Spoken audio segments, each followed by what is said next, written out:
दरमहा 300 युनिट पर्यंत मोफत वीज दिली जाणार आहे। नेमकी जिल्हाधिकाऱ्यांनी कोणती योजना आणली आहे आणि याची नेमकी काय माहिती दिली आहे त्यांनी पाहूया।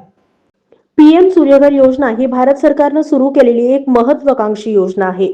या अंतर्गत देशभरातील 1 कोटी कुटुंबांना दरमहा 300 युनिट पर्यंत मोफत वीज पुरवठा करण्याचे उद्दिष्ट आहे। तरी ही योजना सोलापूर जिल्ह्यातील शेवटच्या घटकांपर्यंतच्या लाभार्थ्यांपर्यंत पोहोचावी यासाठी वीज वितरण कंपनीने योग्य नियोजन करून त्याची प्रभावी अंमलबजावणी करावी असे निर्देश जिल्हाधिकारी कुमार आशीर्वाद यांनी दिलेत। जिल्हाधिकारी कार्यालयाच्या सभागृहात जिल्हास्तरीय समितीच्या आढावा बैठकीत ते बोलत होते। यावेळी सर्व अधिकारी उपस्थित होते।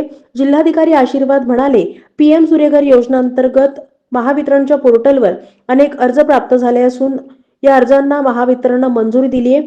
सोलारचं सुद्धा काम पूर्ण झालंय। उर्वरित रूफटॉप सोलरचं काम खरं तर मार्गी लावावं आणि अनेक लाभार्थ्यांपर्यंत पोहोचवण्यासाठी वीज वितरण कंपनीने मोठ्या प्रमाणात प्रबोधन करावं। लाईन स्टाफ मार्फत या योजनेचं महत्त्व नागरिकांना पटवून द्यावं यासाठी या योजनेअंतर्गत संपूर्ण जिल्ह्यात काम करणाऱ्या वेंडरची स्वतंत्र बैठक आयोजित करावी असंही त्यांनी सूचित केलेलं आहे।